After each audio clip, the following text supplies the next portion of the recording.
உலகெங்கும் பரவி கிடக்கும் ஆன்மீக அன்பர்களே, ஜோதிட ஆர்வலர்களே, ஸ்ரீ குரு பகவான் யூடியூப் சேனல் நேயர்களே, அனைவருக்கும் வணக்கம். நாம் இன்று காண இருப்பது வைகாசி மாதத்தின் சிறப்புகள்.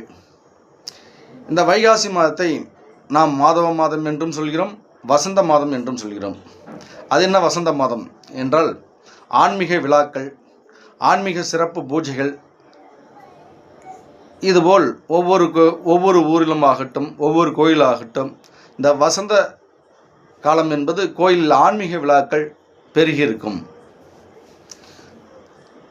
அதேபோல் வைகாசி மாதத்தின் சிறப்பு என்னவென்றால், வைகாசி மாதத்தில் வரக்கூடிய விசாக நட்சத்திரம், பௌர்ணமி, இந்த ஒன்று கூடிய நாள் முருகன் அவதரித்த நாள்.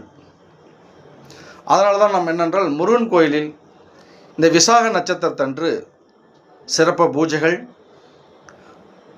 பால்குடம் எடுத்தல், காவடி எடுத்தல், இப்படி முருகருக்கு பூஜை செய்வது வழக்கம். ஒவ்வொரு வைகாசி மாதமும் பௌர்ணமி அன்று இப்படி முருகனுக்கு சிறப்பு பூஜைகள் செய்வது வழக்கம்.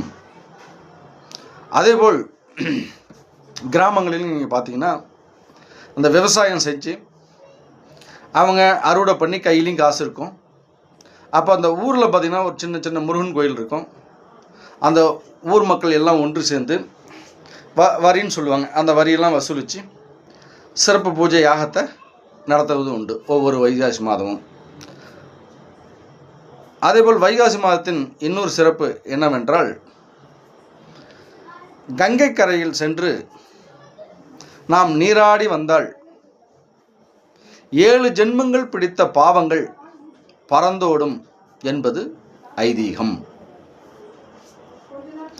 அதேபோல் இந்த வைகாசி மாதம் அன்று நாம் இறைவனை வழிபாடு செய்து வரும்போது, அதாவது இந்த மாதங்களில் அவதரித்த நரசிம்மரையோ முருகரையோ நாம் வழிபாடு செய்து வரும்போது, நம் குடும்பத்திற்கு பேர், புகழ், செல்வம், சந்தோஷம், குடும்பம் நிம்மதி, அமைதி, இதெல்லாம் பெருகும் என்பது ஐதீகம்.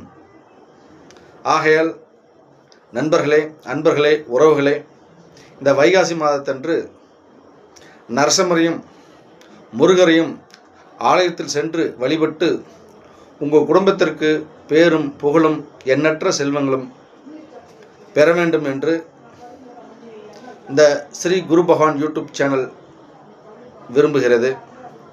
நாம் போடுகின்ற வீடியோக்கள் ஒவ்வொன்றும் உங்களுக்கு தெரிய வேண்டுமென்றால் இந்த சேனலை லைக் பண்ணுங்கள், ஷேர் பண்ணுங்கள், சப்ஸ்கிரைப் பண்ணுங்கள். நன்றி, வணக்கம் உறவுகளே.